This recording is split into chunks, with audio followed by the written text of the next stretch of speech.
Yo, what's up, everyone, and welcome to the Locked On 49er Squad Show. I'm your host, Eric Triple E. Engel. You may know me as the former producer for the Murph and Mac Morning Show on KMBR, or maybe from some of these other Locked On shows that we do.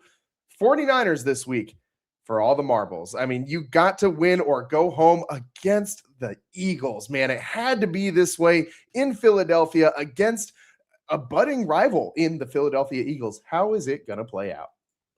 Hey everyone, I'm Dwayne Boyd, four-time Super Bowl champion with the San Francisco 49ers, and the key to the game is going to be the run game. And if they can get the run game going, it's tough to play when it's second and long, when you got to make the yardage when the ball is in the running back's hand. And last week it showed up, and if you don't have that run game working and it's second and long, you're going to get pressure. And guess where the pressure is coming from? It's going to be coming from the Philadelphia Eagles, because that's Vic's MO. Hey everybody, Brian Peacock here, one half of Locked On 49ers. And yeah, running the ball on offense is important. Maybe just as important is stopping the run. And if the Philadelphia Eagles are able to run the 49ers out of the building, it's going to be game over. It's going to be season over. 49ers, Eagles, we break it all down right now on the Locked On 49ers Squad Show. To all the faithful, it's the 49ers Squad. Everything San Francisco 49ers every week. Covering all the big hits and game-changing plays from Levi's Stadium. The way only the Locked On Podcast Network can. For those faithful to the Bay, the 49ers Squad Show starts now. Hey everyone, this is the Locked On 49ers Squad Show. Thanks so much for tuning in to another episode with Brian Peacock, Dwayne Board, and myself, Eric Triple E. Engel, here on the Locked On 49ers YouTube channel. However you're tuning in, whether it's the podcast version or the YouTube version, we appreciate it. Make sure you're subscribed if you aren't already. And today's episode is brought to you by FanDuel. If you want to be right in the middle of the action this season, visit FanDuel.com and place your NFL live bets all season long. And this one, I mean, you don't need to hype this one up. It has all the juice already. I mean, the bad blood is there between the two teams, even though we're a few years removed from the Brock Purdy incident and all the woofing that surrounded that, and the Deebo Samuel versus CJ Gardner-Johnson thing, which neither of those players will be playing in this game for either of these two teams. But still, very, very, very big game, a lot of emotion and a lot on the line for both of these teams. And I think we got to start with the 49ers offense, where you were starting, Dwayne. The last week, it looked bad, just flat out bad against the Seahawks. The 49ers couldn't run the ball. They couldn't pass the ball, couldn't set anything up off of the run either. So Christian McCaffrey pretty much completely bottled up, at least as much as we've seen him bottled up in any game this season. Dwayne, you talked about it to start the show. The run game is going to be super, super, super important, staying ahead of the sticks. How do the 49ers accomplish that against a pretty stout Eagles defense and coming off of one of their worst games of the year? How the best way to go to attack the Eagles is being 22 personnel.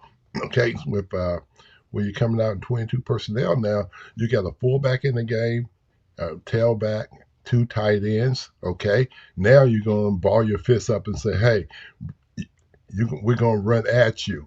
And the thing about 22 personnel, too, is that messes up Vic's blitzing, because it's tough to blitz when people are in 22 personnel. So, and with the personnel that they got, you can put 22 on the field and you can spread them out if you want to. And that's going to cause a mismatch. But if you go in there and think you're going to play them 11 personnel, one tight end, one back, three wide receivers, that's not going to work. Because you're going to get pressure. You're going to get pressure all day long. And right now, do they have enough receivers? Yeah, no. And I trust our tight ends more than the other guys, Right now, you have healthy Kittle, and then 44, he's another tight end, really. And so you got to create a matchup that they don't like. And I think 20 personnel will be a great personnel for them to go attack them early and see how they react.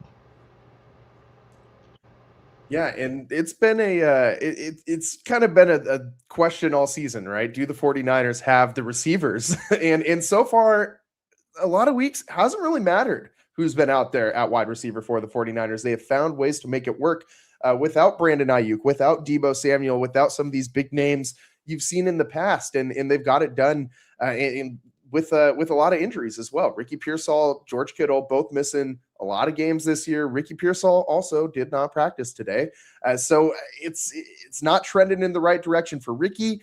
And another aspect of this is Trent Williams, right? Like Trent Williams, the offense looked so different without him last week, and especially in the run game. And he did not practice today, although I will say Trent Williams has not practiced on a Wednesday, I don't think at all this season. I don't think he's practiced on a single Wednesday at all in 2025. Now we're in 2026. So, Brian, how do you think that they get this run game going if Trent isn't out there?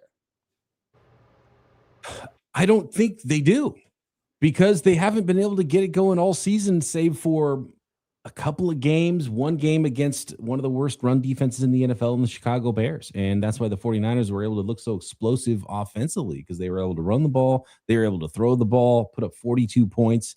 It was a laser show. It was a lot of fun. But they've been sub 4 yards per carry, even considering that game. And it's been very tough for them to run the football, as we've seen from Kyle Shanahan's offenses in the past. And they're going up against another really good defense. I don't like this matchup for the 49ers. I think it was one of the worst draws in the NFC for the 49ers to go to Philadelphia, because again, it's another top defense. And we've seen how tough it's been for the 49ers against those top defenses. I think the best defense that the 49ers played pretty well against was the Cleveland Browns, where they got over 20 points, but they only averaged 11.6 points in 2 games against the Seahawks and a game against the Houston Texans, which were 1 and 2 in the league defensively, if we're looking at EPA per play. And the Browns were the other.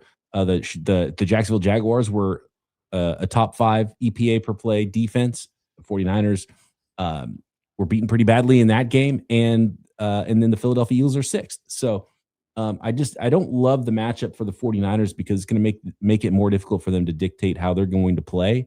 And they need to be able to play good enough on defense to keep this game close, to play that Kyle Shanahan brand of football, because you might have to win a game when you're averaging 3.7 yards per carry.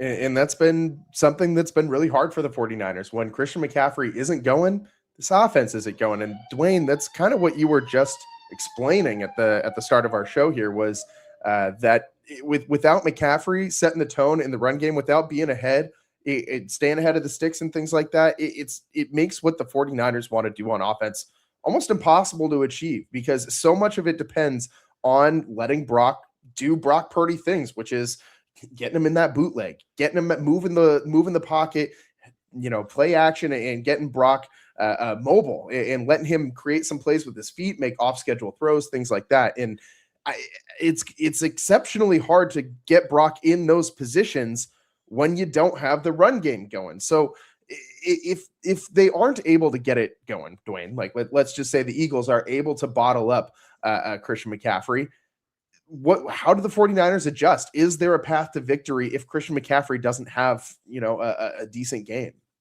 Well, I think there's a path to victory if he doesn't have a great game. Is that the thing you're going to do is you got to come up with a quick game, get the ball out. And to do that, you got to move the quarterback. You can't just have him sit back in the pocket and try to throw, because those tackles that the Philadelphia Eagles had, they're gonna push the pocket. They're gonna put the guard and the 2 guards in center back in the backfield. So with that, you got to move the pocket, and get the ball out quick, and let the running backs run. It's amazing that when early in the Bill Walsh days, and we were kind of like that too, that we didn't have no bona fide offensive line or nothing like that. It's one thing that Bill did was the short passing game. He got the ball, Joe got the ball out quick and let the guys run. If you don't have that working, then it's going to be a long Sunday for you. So you got to get that short passing game working. And they got the tools to do it. You got George Kittle, okay?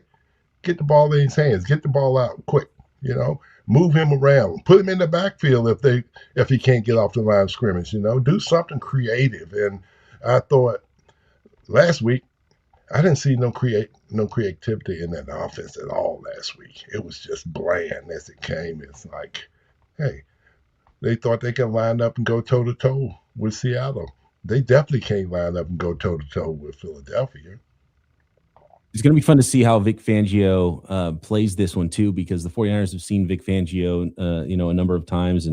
And the thing that makes Vic Fangio a great defensive coordinator is that he's changed his scheme around so many different times. He was like one of the early guys who was playing a lot of cover 4, and then now it's cover 6 a lot. And then now he's doing all kinds of different things and using Cooper DeJean in a way that is, I guess, somewhat similar to what we saw with Nick Emmanwori as well. So I wonder if the 49 or if the Eagles will come out in nickel defense against the 49ers base personnel like the Seattle Seahawks did. The Seahawks were 100% in nickel against the 49ers 21 personnel, two running backs, one tight end, because they have a piece like Nick Emmanwori. Now, Cooper DeJean isn't as big and physical as Nick Emmanwori, but I think there's an ability for the Eagles to play in a similar way, and I wonder if they believe they can stop the run with that personnel, and then that'll give them more cover guys for covering George Kittle, who's, by the way, limited in practice this week, still nursing that ankle injury, and then obviously Christian McCaffrey out of the backfield. But I agree with you, Dwayne. You got to try to run the ball. The 49ers are going to. We know that.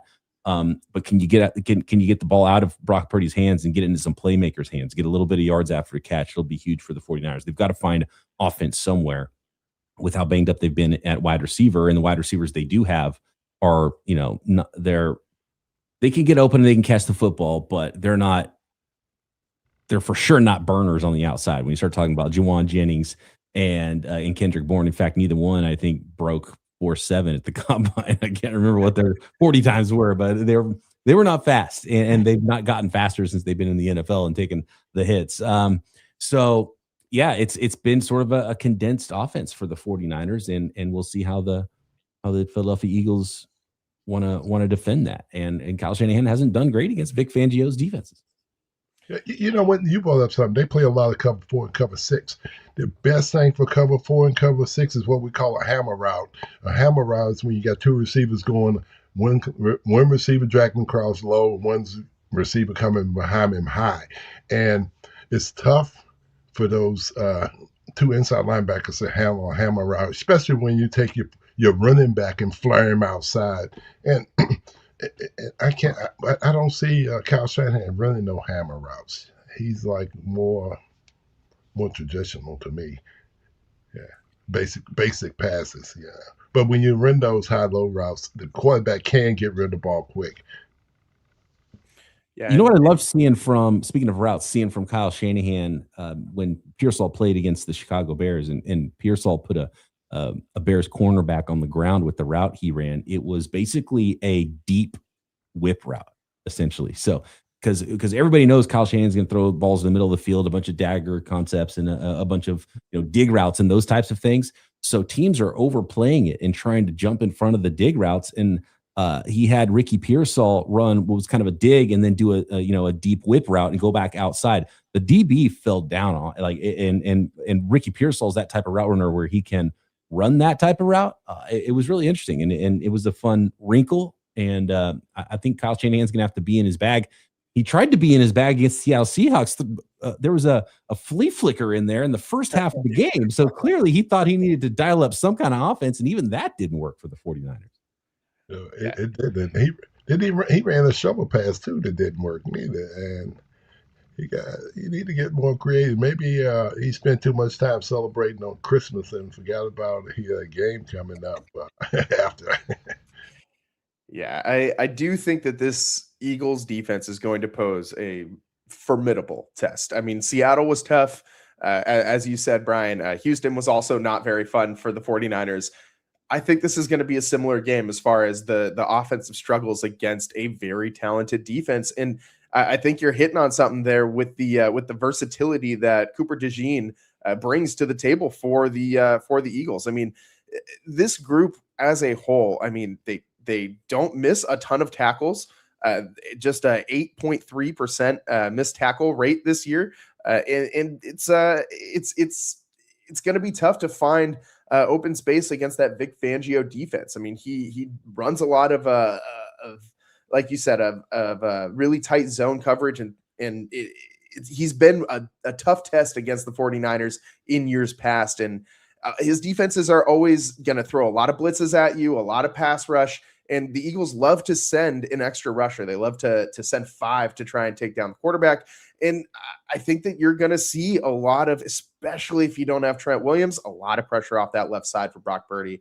And I think that the main thing that you can do, like Dwayne said at the very beginning of the show, to kind of mitigate that is run the ball effectively early on. And that's, in my opinion, the most important thing for the 49ers in this game. Like there are things that are going to happen in this game that are going to be tough. The 49ers defense has been suspect against the run, and there's Saquon Barkley sitting on the other side. You know that that's going to be a challenge for the 49ers defense. Saquon's probably going to eat, but you got to find a way to let Christian McCaffrey eat too. And you got to find a way to get him involved and slow down some of these things that the Eagles want to do. Like you can't let them just pin their ears back and go after Brock all day. You can't let them have their offense on the field all day, just methodically plodding down the field with these Barkley runs and the tush push on 3rd and short and getting the ball out to Devontae Smith and AJ Brown. You got to find a way to keep the Eagles offense off the field, keep the 49ers offense on the field. And that all starts with Christian McCaffrey running the ball effectively early and often. And again, we did not see that last week at all. I think Christian McCaffrey only had 8 rushing attempts against the Seahawks. And a lot of that was because of game script. So my question to you, Brian, is how do the 49ers keep Christian McCaffrey involved even if the game script doesn't go the way that they want it to? Well, I think we've seen that this year and what's going to happen is Kyle Shanahan's going to keep calling his number. He'll carry the ball 20 times. It might be 3.1 yards a carry, but he'll still get those 20 carries. And I think there's a stubbornness there. And I think a lot of stuff works off of the run for the 49ers with pass concepts. And, it's all purposeful and it all works together. And so I think the 49ers are just going to keep trying and keep trying. And I think that's what they've done previously this year. And that's what they'll continue to do. And another thing, too, that the 49ers are going to have to do, and you talked about the run game, and you look at that offense has got to save the defense. You can't go 3 and out, okay? And you gotta help your defense. You gotta get some drives started and make them long. Use the clock, and that's the best way to help them win this game. They got to use the clock.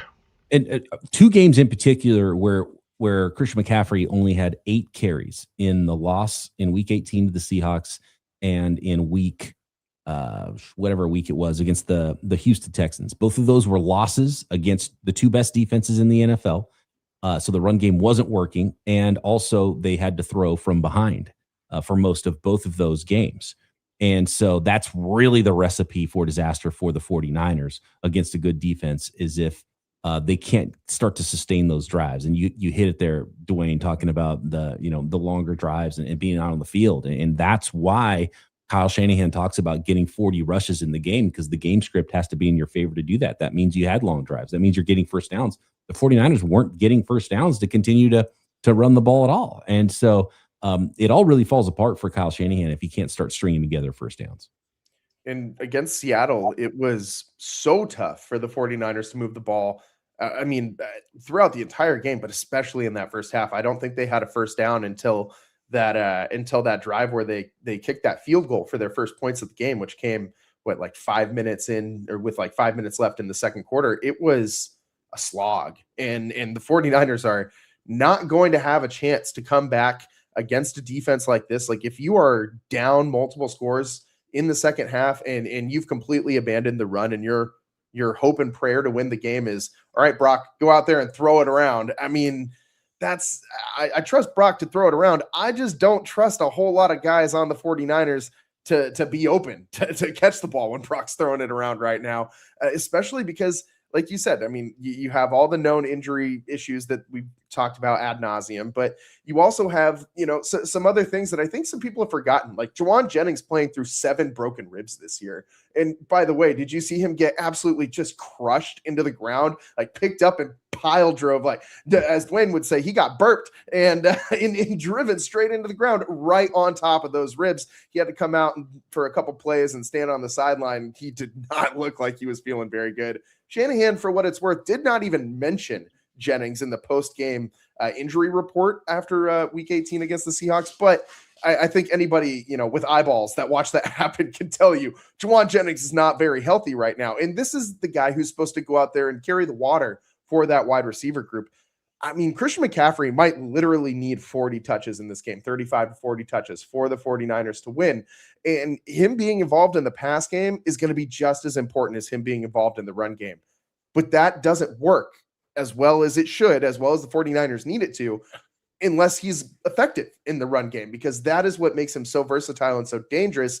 And I'm just not entirely sure that they can get it done against the Eagles. The one thing that I know I am certain about is that without Trent Williams, this game becomes, I'm not going to say impossible to win, but odds skew heavily in the Eagles' favor if Big 71 isn't out there. So we'll all sit here and keep our fingers crossed for Trent Williams coming back to practice tomorrow. But for the 49ers, you got a lot of injury issues, and that kind of leads me to our next topic, because it's not just the offense that's got injury issues. In fact, the biggest issues are on the defensive side of the ball. Are the 49ers even going to have a healthy linebacker to go out there and start the football game? Or maybe they'll just go play 10 defenders because they don't have anyone to play the position. We'll talk about that next here on the Locked On 49ers Squad Show.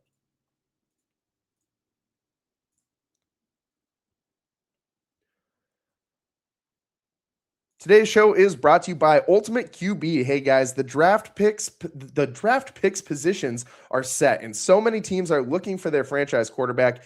Ever wish to become a pro QB, getting drafted in the first round, first overall, even by the 49ers? Well, now you can. There's a mobile game just for you called Ultimate QB Football Legend.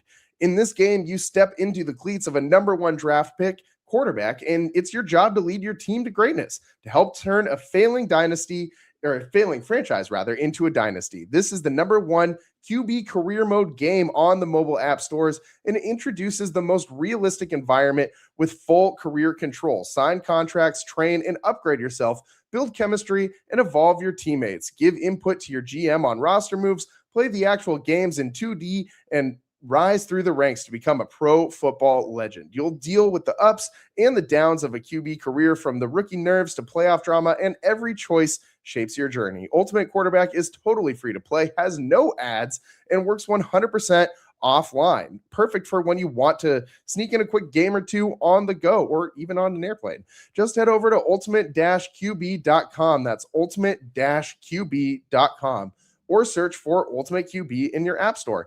And we've got something special just for you guys. Use the promo code LOCKEDON, all caps, in the game store to get a free boost at the start of your career. Ultimate QB, Football Legend QB1. It's your legacy. Welcome back to the Locked On 49ers Squad Show. I'm your host, Eric Triple E Engel, joined by my guys, Dwayne Board, 4-time Super Bowl champion, and Brian Peacock, 4-time slow pitch softball champion, and one half of the Locked On 49ers podcast.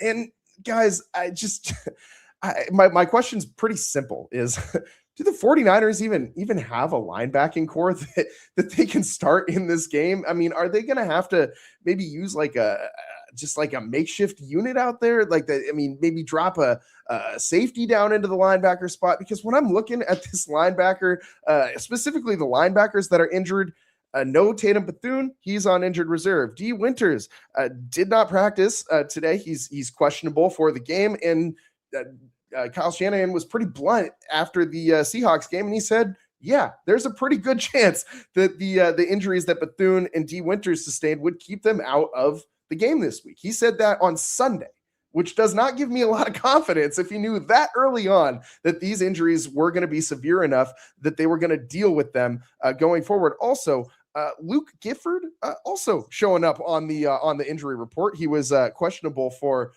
for the game against the Seahawks as it was. And so you start going down the healthy bodies on the 49ers roster at linebacker, and there aren't too many names on that list. So Brian, how the hell are the 49ers going to overcome this on defense, especially when you're looking across the line of scrimmage and you're seeing Saquon Barkley lined up in the backfield? What are they going to do?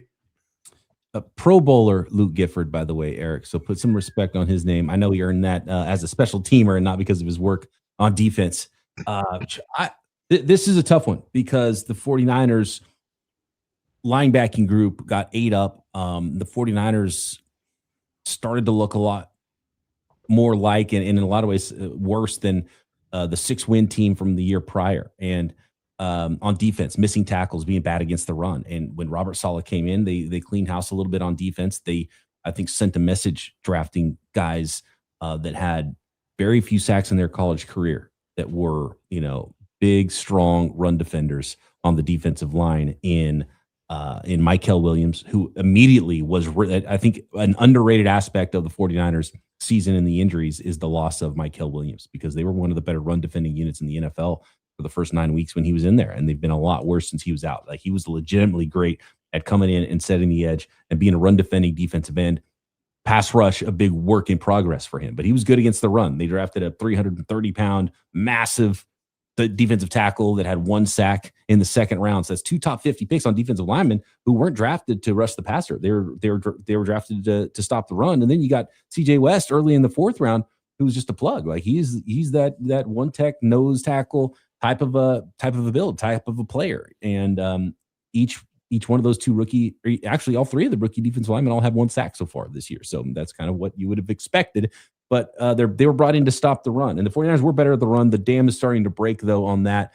A lot of it is because of the linebackers. I think the defensive end play has been a little bit rough as well for the 49ers, and containment's been a problem. Jair Brown couldn't contain on that big run from Charbonnet last week either. And so Brown has had some problems running the alley and tackling, and they missed 18 tackles in that game, which can't happen. So and then they're even more injured coming into this one at those positions than they were last week. So it's kind of a bleak picture when you talk about stopping Saquon Barkley, who's so talented. And I know he only had 4.1 yards per carry this year. And, his numbers were really good, but still not as great as maybe they have been in the past, with 1,100 rushing yards and 7 touchdowns. But you know how the Philadelphia Eagles offense operates, and they're going to try to pound the rock, and they're going to give it to Saquon Barkley. They like their backup as well, and Bigsby that they brought in. They're going to run it with Jalen Hurts as well. So you got to try to contain him, but tackling is the big one. And we're probably going to see a lot of Eric Kendricks in this game. And you wish you could see the rookie 3rd rounder. Speaking of trying to draft defense, one thing he can't do is fly to the ball carrier. Right. But he's on IR now too. And it feels like a lost season for Nick Martin. But Dwayne, I mean, you're a defensive guy.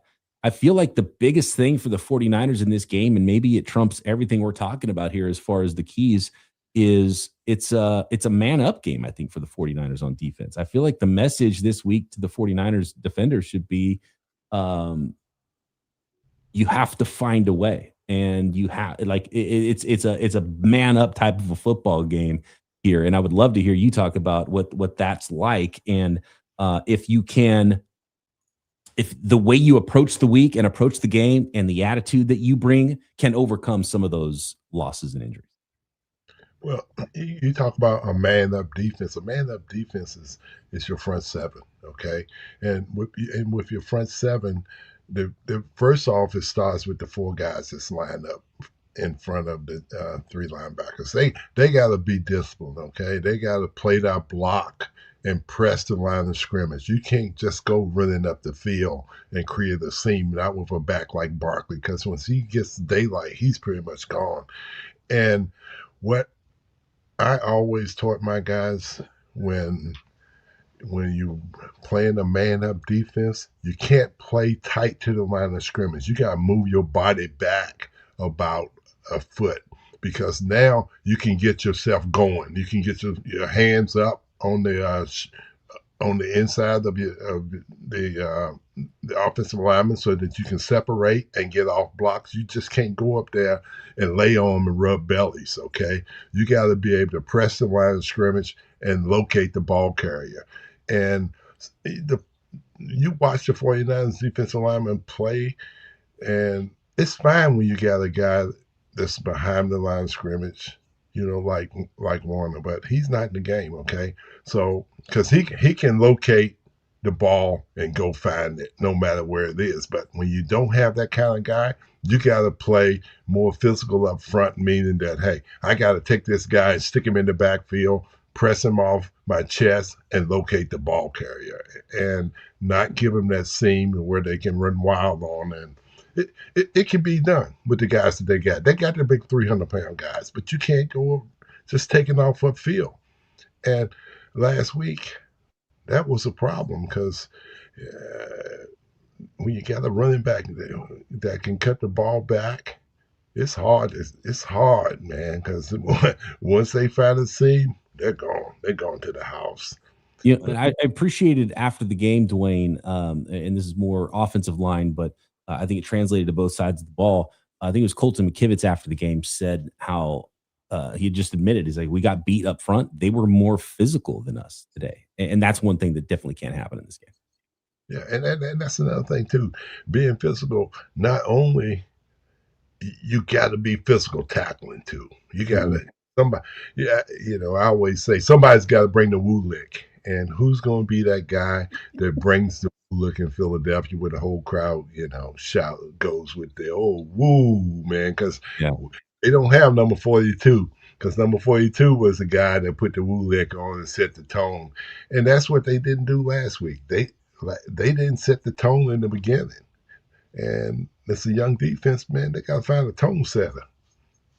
And without D Winters and Tatum Bethune, who also low-key is put some woo licks on some guys this year, it's going to be tough. I mean, I do feel a little bit better now that Brian reminded me that that Gifford is a Pro Bowler. And also, I just remembered Eric Kendricks, also former Pro Bowler. So the 49ers, all my fears are alleviated. They got 2 Pro Bowl linebackers to start in this game, right? They'll be fine. Yeah, the only problem is their Pro Bowlers are all either former Pro Bowlers or maybe future Pro Bowlers, but nobody's playing at a Pro Bowl level right now. No, absolutely not. But as far as guys you can go pick off the scrap heap in the final third of the season, I think you could do worse than Eric Kendricks. I mean, I don't have a lot of faith in the guy. Don't get me wrong. He's got a lot of mileage on that body, but one thing he does have is a very good brain for diagnosing what's in front of him. And we have seen, I know that it's, he's still probably getting up to speed on some things within the team structurally, how certain guys want to play and where they want to be in certain positions and things like that. But I do think that you might get a little bit of a bump as far as the communication aspect goes, because we saw that. I saw earlier today, Dante Whitner really breaking down that 19-yard run on 3rd and 16 or whatever it was, and talking about the communication breakdowns that occurred on that play and how that probably doesn't happen with Fred Warner out there. And I love Dante Whitner. I absolutely love when we used to have him on the morning show on KMBR, and his breakdowns of things are so cerebral for a guy who I think a lot of football fans look at as just, the hammer that used to go out there and just, Dante Hittner, the hitman.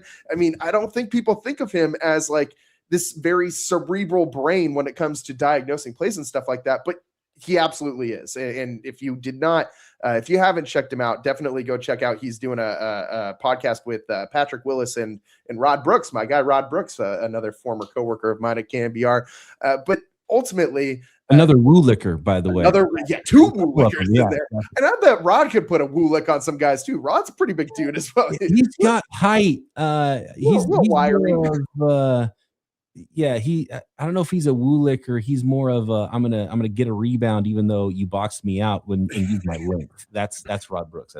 But point being is, I think that with Eric Kendricks out there, I know that he doesn't have as much experience wearing the green dot in this specific group as Tatum Bethune does, but he's obviously got an enormous amount of experience in his NFL career doing that same thing. So I'm kind of, maybe it's just, me being like a Pollyanna and just really trying to find some kind of hope to latch onto. But I do think that there's a possibility that the communication aspect gets a little bit better between the front seven and the secondary with Eric Kendricks in the middle there. And maybe that's the best shot that the 49ers got in this. And he can maybe see some things to help position guys pre-snap.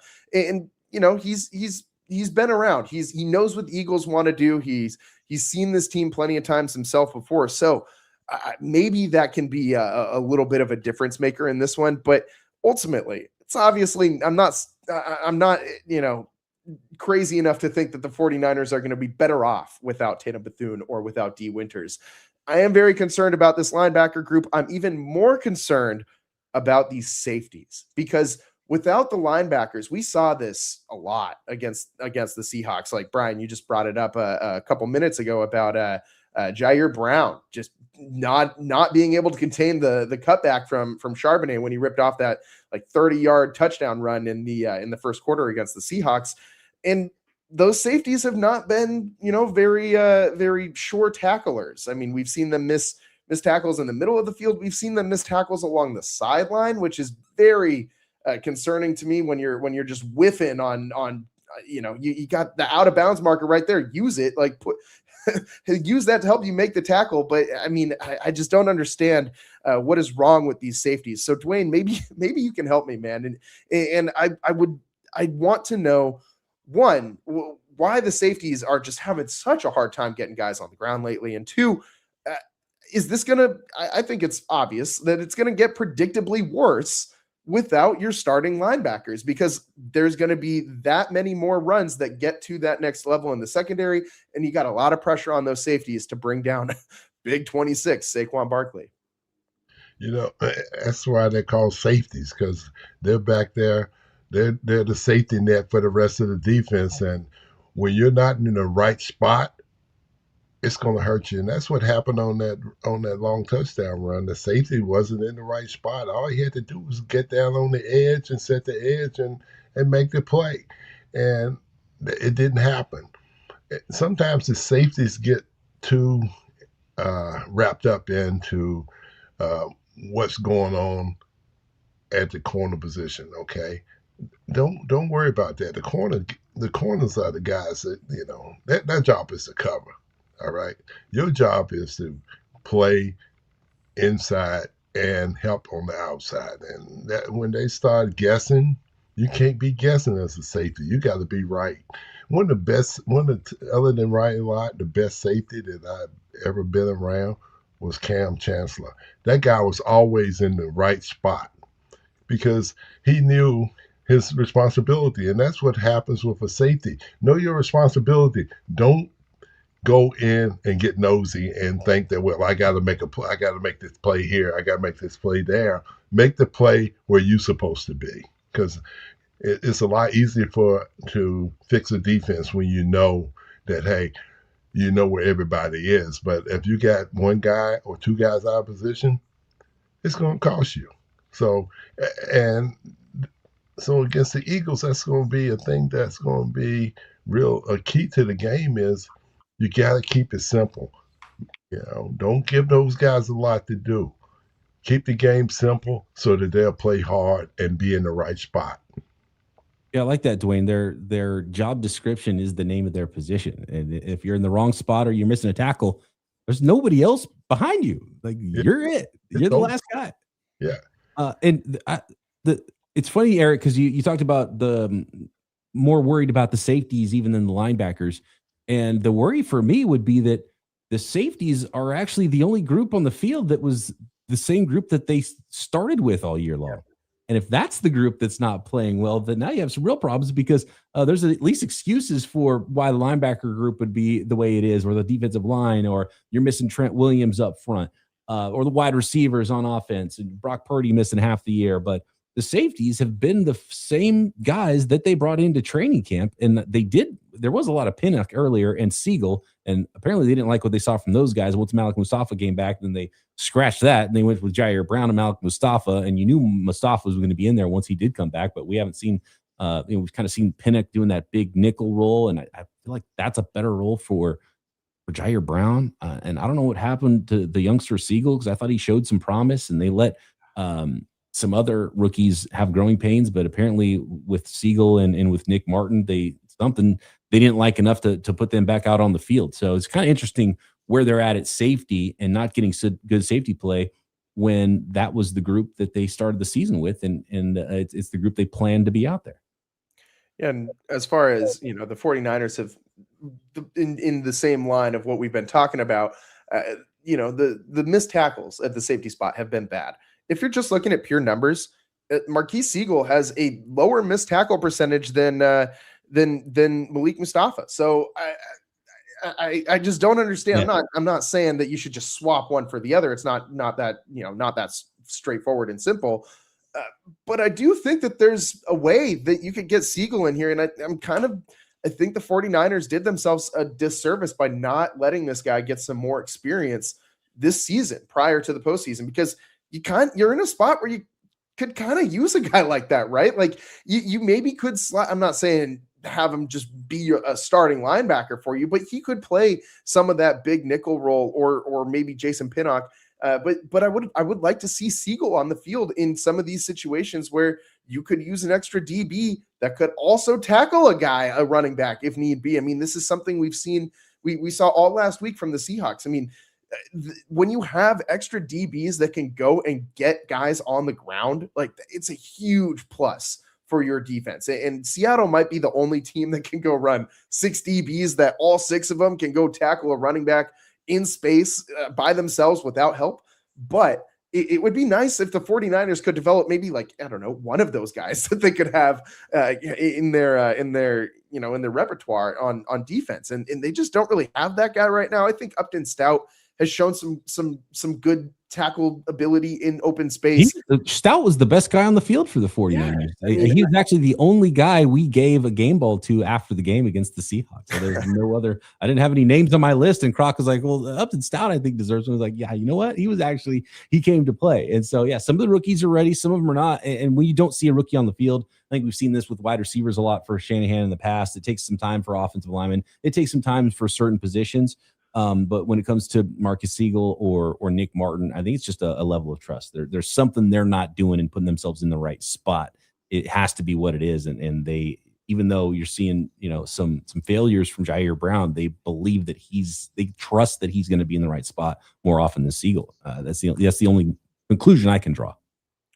And they trust Stout a little bit more or not Stout, on the back end, Jair Brown. They trust him, I think, in coverage a little bit more than some of these other safeties that they've had this season. And Jair Brown's not exactly, the best coverage safety in the NFL. So, I mean, the 49ers have a lot of issues to try and shore up back there. But one thing I thought was kind of interesting is that the Seahawks didn't really try to attack the 49ers deep through the air a lot. Like they picked their spots to do it, but I feel like other teams, that is like the primary attack front for this 49ers team. Is a lot of other teams will try to go after those safeties through the air. Seattle did something different, which was, we're just going to pound the rock and good luck, because we see something we can exploit there too.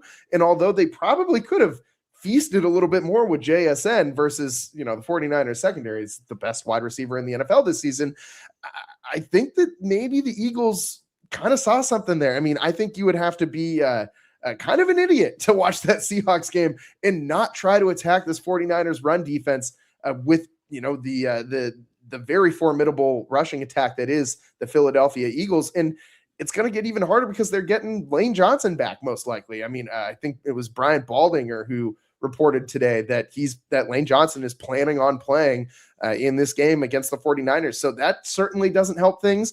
And I mean, I know that getting Jalen Hurts on the ground, getting sacks against Jalen Hurts isn't really what you're looking for in a game like this, but it would still be nice to maybe have somebody who on an obvious passing down could get back there. I just can't get over the fact that when I pull up the 49ers, defensive statistics page, and I'm sitting here looking at it right now, number 4 leading sack guy on the 49ers, Nick Bosa, with 2 sacks.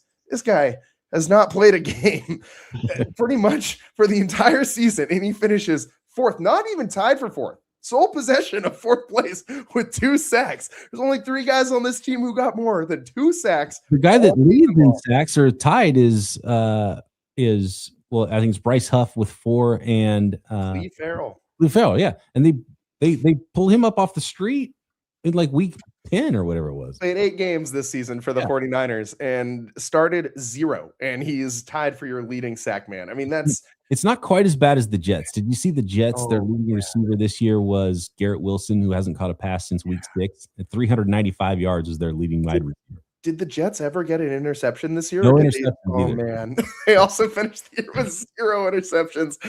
That's a pretty insane statistic to me, that you don't even just like get like a Christian McCaffrey at the goal line instance like the 49ers had that last week. Like the Jets didn't even back up into one. So yeah, Robert Saleh's best argument to get another head coaching job was like, well, look what I was doing with that group, and look what happened after I got fired. Yeah. I mean, I want to have more confidence in the 49ers going into this game. I do. Trust me. I hate the Eagles fan base. The Eagles fan base, as far as NFL teams go, easily my least favorite fan base. As if we're talking about all of sports, there's only one fan base behind them, in my opinion, and that's the Dodgers fan base. And if you know Triple E, you can just look behind me and see all the Giant stuff. I got a special place for Dodger hatred in my heart. And the Eagles, man, they've kind of infringed on that space these last couple of years. I mean, like the second that I hear like the EAGLES, as soon as I hear that, man, I get like my blood pressure starts to rise. I can feel my face starting to turn red.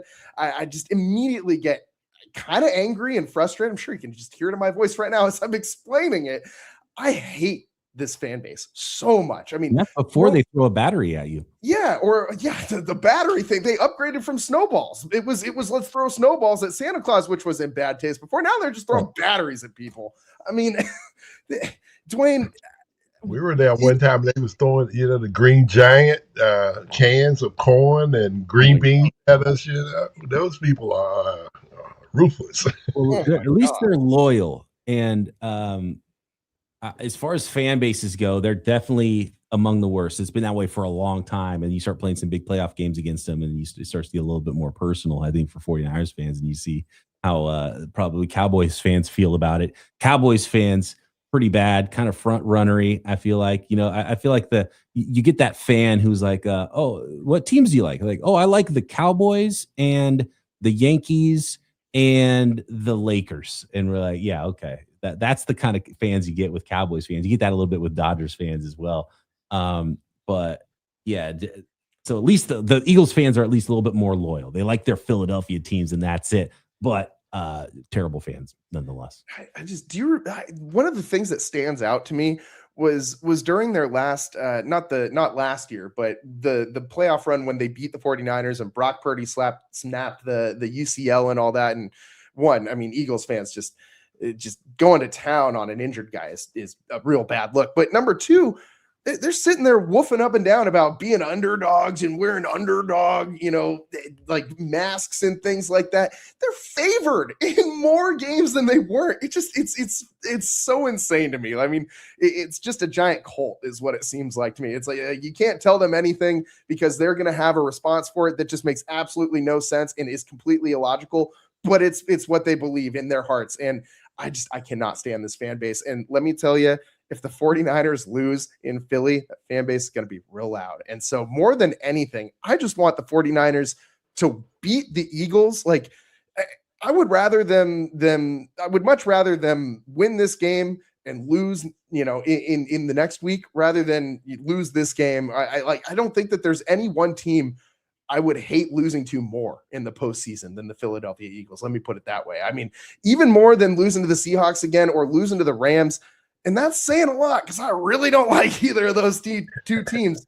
I think the Eagles would be the most painful loss. And kind of where I'm going with this, I guess, is is this like a legitimate rivalry now? I mean, Dwayne, is there? I know that from your era, holding up the Eagles as a rival is like kind of a joke, but for my era, and especially if you're looking at these last couple seasons, there's some juice here.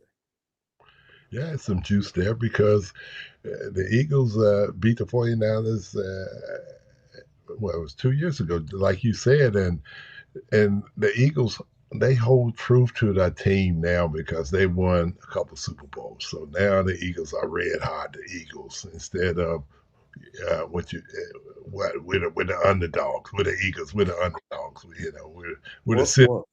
We're the city of brotherly love, but it's really hating every one of us to show up on Sunday or on Saturday or whenever they play. And the thing that the young guys has to realize too, hey, it's the playoffs, man. The Eagles, that's a rival. Then you beat the Eagles, the next team up, that's another rival. Because when you get in the playoffs, there's a lot of rival games coming at you, man. And you got to bring your best game every time you step on the field. It's a good thing too, because that means important games were being played, right? And so that's I think the silver lining here of developing some new rivalries. Even the Seahawks rivalry is a relatively new rivalry, right? Back in the day, we didn't care about the Seahawks; they were a bad team in the AFC, right? And it didn't start to matter until 2012 when both the 49ers and the Seahawks are suddenly in the same division and both good at the same time, and then it starts to mean a lot. And so you have to love it when a rivalry is budding because that means both teams are good and playing important football games. Yeah, you go back and you look at too Arizona Cardinals when they had that hot team there with Fitzgerald and those guys. And Warner, yeah, it was a rival game. So now, when you're a team that goes into the playoffs and go to the Super Bowl, everybody wants a piece of you. Yeah, and one thing to note, just a little bit of housekeeping here. If the 49ers do win this weekend, they'll become the first team in the NFL with 40 playoff wins. So a little bit of history sort of on the line here for the 49ers. There is another aspect to this where I'm kind of curious if you guys are putting any stock into some things that we're hearing about the referee crew for this game. And I want to kind of get into that next here on the Locked On 49er Squad Show. And we can talk about some of these other things, just put a bow on the show, wrap it up, and send you guys on your way to hopefully a 49ers victory over the Eagles this weekend. Don't go anywhere here on the Locked On 49er Squad Show.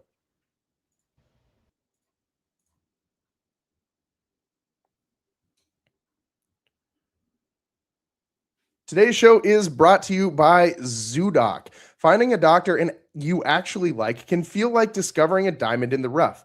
You want someone in network nearby with availability, but you also want a doctor who really listens, makes you feel comfortable, explains things clearly, and helps you walk out feeling confident about your next step. Your diamond in the rough doctor exists, and that's why finding them is easy with Zocdoc. Zocdoc is a free app and website that helps you find and book high-quality in-network doctors so you can choose someone you truly connect with. I love that you can search for specialty or symptoms and quickly find the right fit. Being able to choose in-person or video visits makes scheduling way easier, and you can check the verified patient reviews to get a real sense of the doctor's vibe and communication style. And let me tell you, as someone who is perpetually injured, I just dislocated my knee a couple weeks ago. It's really important to find a doctor that you can trust and one that can is right for you. There's a lot of different specialties out there, and it's important that you find one that fits your lifestyle. So stop putting off those doctor's appointments. Go to Zocdoc.com/LockedOnNFL to find and instantly book a doctor you love today. That's ZocDoc.com/LockedOnNFL. Zocdoc.com/LockedOnNFL. Thanks to Zocdoc for sponsoring this message.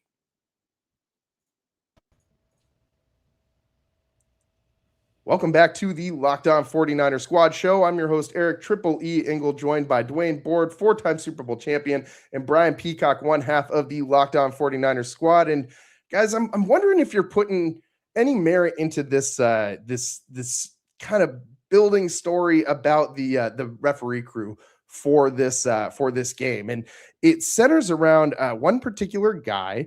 And wow, I just lost his name. What's his name? Eck. Eck is his last name. And they're gonna Alan Eck. There we go, Alan Eck, and he has grown up in Philly, or not in Philly, but in Pennsylvania. He grew up in Williamsport. And the Eagles are 8-1 in games he referees, including that 2023 NFC Championship. 49ers are just 3-6 in these games. And apparently this guy grew up an Eagle fan as well. So, Dwayne, I'm going to ask you, because you're the guy who's been out there with the Zebras before. Do you put any merit into this, or is this just kind of, a happenstance that people are kind of globbing onto, looking for a story where there isn't really one? Well, first of all, if he's 8-1, I'm gonna find a way to make sure that somebody runs into him. But it's an accident, okay? Hey, the officials, come on. I guess it was the game this weekend. The Ravens and Pittsburgh Steelers game. I guess it was a little bit of flare up with the officials, and somebody said something about that the officials gave the game to the Steelers. And if you go out there and play, you got to play them guys too. Okay, you got to add them 8 clowns in with the home team. So hey, you're not going to get the calls, or you're going to get a call that's going to be a little suspect. So, what about you, Brian? Is Eck giving you the ick? Yeah. I mean, you hope it doesn't come down to the referees. Kind of like field goal kickers. Just don't let it come down to that. But there's clearly something to it. I don't know if it's because he's an Eagles fan. I guess 9 games is still somewhat of a small sample, because I imagine the Eagles are good during that time. And so I don't put a ton of stock into it, but I guess we'll find out on Sunday, because it'll be pretty obvious, because it'll be in high definition if he's making bad calls out there. Yeah, and I don't know how much an official can really, really in today's NFL alter games. I mean, I think we see it pretty universally with protecting quarterbacks, and especially, a lot's made about the Mahomes thing. And I don't think that, I don't think Jalen Hurts is getting the Patrick Mahomes treatment. I don't think that if a guy breathes on Jalen Hurts that they're immediately throwing a 15-yard roughing penalty. So maybe there's a little bit less on meat on the bone here. I don't think the guy's going to go full Tim Donaghy, but I do think that there's maybe something here, just in the sense of, you look at the record, 8-1. That's a pretty nice coincidence, pretty convenient coincidence for Eagles fans in this game. So I think, Brian, you hit the nail on the head. You just don't let it come down to that. I mean, you go win by 2 scores. It doesn't matter if they called that catch that you thought should have been an incompletion a catch, and it changes to a 3 and out to a first down. I mean, then it doesn't matter. Those things fall by the wayside. So don't let it come down to one call. But the other thing is, I like that people are bringing it up. Make sure it's well known, well publicized. So if anything, he has to make sure he's on his game and on his P's and Q's, because people are going to be watching for it. If people want to keep his striped shirt, other than being in jail somewhere wearing one. But we forgot to mention too. I'm not shocked that Dwayne doesn't like officials. Yeah, those guys, man. I've been in too many games that was too close, that came down to them clowns and the stripes. But we haven't mentioned special teams, man. Who has the edge in special teams? Well, the 49ers do have a better special teams unit this year. I don't have the special teams numbers in front of me right now, but that's one area the 49ers have made great strides in. Now they've got their Pro Bowl special teamer in Luke Gifford is banged up. We'll see if he's be able to get out there for the 49ers. But, man, the kicking game has been on point. And so if the officials don't ruin it for the 49ers, maybe it's Eddie De Niro that lines up for the game winner in Philadelphia. Yeah, he has been money this season for the 49ers and has obviously helped us. I forgot. Sorry to interrupt. Filthy Casual in the chat. I totally forgot about that Rams game when was it Jordan Davis rumbling down the field after a blocked field goal attempt. So yeah, make sure you get them blocked up there when you are trying that game-winning field goal. So that's all taken care of. That's why I brought it up. So can't leave them out. You know what? Now that I think about it, don't let it come down to the kicking game or the officials. Hey, that's it. That's the name of the game. If we can get some great field position too, if on the returns, if we can get up to about the 40-yard line, 45-yard line, and that'll help quite a bit. Well, we will see how this all shakes out this weekend when the 49ers head to the city of brotherly love, where I'm not so sure they're going to receive a lot of love as they take on the Philadelphia Eagles. We got to take one more quick break here. On the other side, we'll give you our picks for this game. One more opportunity for now. Could be more opportunities down the line, but one more opportunity for sure for us to make some picks on the show. We'll give those to you guys on the other side. Don't go anywhere here on the Locked On 49ers Squad Show.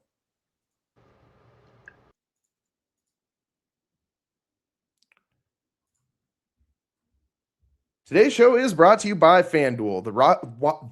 The wild card round is here, and FanDuel is officially in playoff mode. Every game day during the NFL playoffs, FanDuel is giving customers even more ways to get in on the action, because right now, every NFL playoff game day, FanDuel users get a profit boost pack waiting for them inside the app.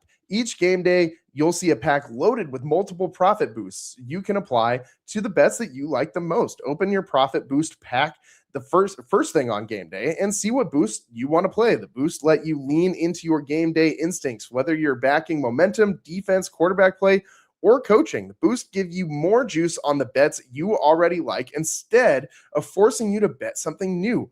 Every play feels bigger, and the boosts make your bets feel that way too. And when I'm sitting here looking at all the things for that the 49ers that you can bet on with FanDuel for this 49ers Eagles game, we're just going to keep it simple. 49ers, they're getting 4.5 points. Now, I think this game is going to be tight one way or the other, win or lose. I think it's a field goal difference. So I'm taking those 4.5 points for the 49ers, and we're gonna roll with that as our pick for this week. So once you make your picks, then apply your profit boost to go after even bigger payouts while the playoffs get rolling. So visit FanDuel, an official sportsbook partner of the NFL, and grab your profit boost pack every NFL playoff game day.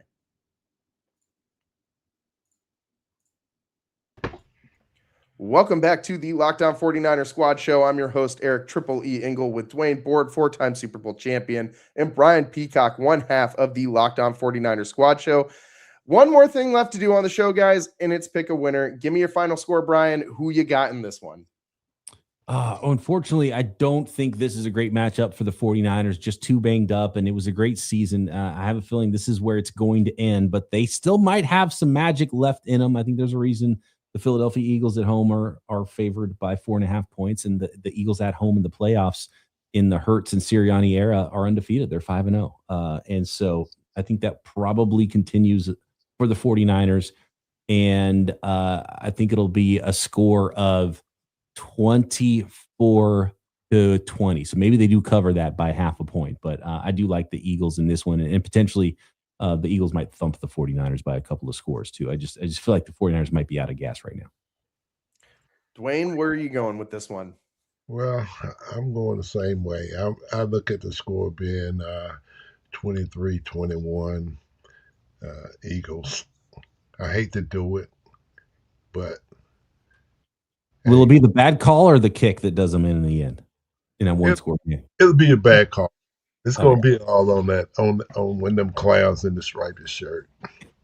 So Dwayne thinks Eck is going to jump out and get the 49ers. Maybe we can tap into some of that early season reverse juju that we had going on, where when we would pick all three of us against the 49ers, they would win. Maybe that's what we got going here, because I'm also going with the Eagles. I think they'd win this one 20-17. I think it is decided by a last-minute field goal.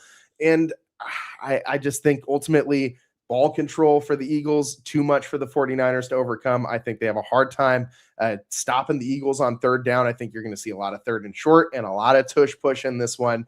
And you're going to see a lot of linebackers not getting Saquon Barkley on the ground for the 49ers. I think ultimately it's just too much for the offense to overcome, and they lose 20-17. We'll see how it all breaks down this weekend. And just because, don't get us wrong, just because we're not picking the 49ers outright to win this one does not mean that we are not hoping and praying and putting all the juju out there. Dwayne, do you have like I know you probably had like some rituals as a player that you would do, but is there anything that you're, now in your retirement, is there anything that you're doing to, boost the luck for the 49ers a little bit? Any weird superstitions you got? Well, yeah. I feel like you can't say. I used to turn my my shirt inside out, and that's what I do now. For the 49ers, I flip my shirt over and wear it inside out because I did that from the day one that when I came in as a rookie, because I was drafted by the Steelers, and I felt like, well, I'm really not a 49er. And because the Steelers was the guys that took me, okay? And I always wore my shirt turned inside out. So I still do it today. We won a lot of games with that shirt turned inside out. Yeah, a lot of Super Bowls. A lot of Super Bowls with that inside out shirt. Yeah. And you can't turn your helmet inside out, so you can't have a rally cap. So you got to go with the shirt. I like that. You can kind of put it on backwards though if you don't like put it all the way down. You know what I mean? You can like put it on top of your head backwards, and that's something we used to do in Pop Warner days. But I do think that the 49ers need all of the juju. So if you got a superstition, whether it's turning the shirt inside out or I know for me when I love snowboarding and in winter sports, and if you watch any of the shows that I host here for Locked On, you probably know this. And it's been a pretty bad snow season here in California up until a couple weeks ago. And you know what I started doing was putting the ski map for Palisades Tahoe in the freezer, hoping that that the freezer on the ski map would influence some things, send some particles out. And look what happened, man. I'm just saying, particles are real. So if you got a superstition, now is the time to bust it out. The 49ers need it, and hopefully the 49ers can pull out a win in Philadelphia. I got a better superstition for you, Eric, because how about this one? I believe the 49ers are undefeated when all three of us pick against them in a game this year. They were up until, I don't remember which week it was, but we all picked against them in I think it was the Rams matchup. I think it was the Rams matchup. Okay. And we and they didn't quite work out in our favor. But hey, the record is pretty strong. There's only one loss there. So hopefully we're on the right side of this one. That at least counteracts X 8-1 officiating. Exactly. We got to do everything we can to counteract the Allen Eck factor. So well, that's all the time that we got for you guys here on the Locked On 49er Squad show. Thanks so much for everyone tuning in. Please, if you aren't already subscribed, one, what the hell are you doing? Two, make sure you're subscribed on YouTube, on wherever you're getting your podcast, however you're getting the show. We appreciate it. And I mean, why wouldn't you be subscribed? We got 4-time Super Bowl champion Dwayne Board sitting right here. It's a pretty simple, no-brainer thing to do. You just click the button. You never miss a show. You never have to miss what Dwayne's got to say on any of these 49ers topics. So thanks so much to everyone. Brian, Dwayne, thank you guys. Appreciate it. It's been a very fun year. And, Brian, this might be our last show with you. Hopefully it's not, but this might be the last show with the three of us together. So I just want to say, this was a new concept we launched this year at Locked On, and it's been really fun. I've really enjoyed doing the show with you guys. And Brian, I really appreciate you taking the time. I know you got a ton of different shows that you're contributing to, so appreciate you sharing some of that bandwidth with us. Let's do it again next week. Let's do it again next week. Why not? Why not? Why not? That's all the time that we got for you guys here on the Locked On 49er Squad show. For Dwayne Board, for Brian Peacock, I'm your host, Eric Triple E. Engel. We'll see you next time. Peace.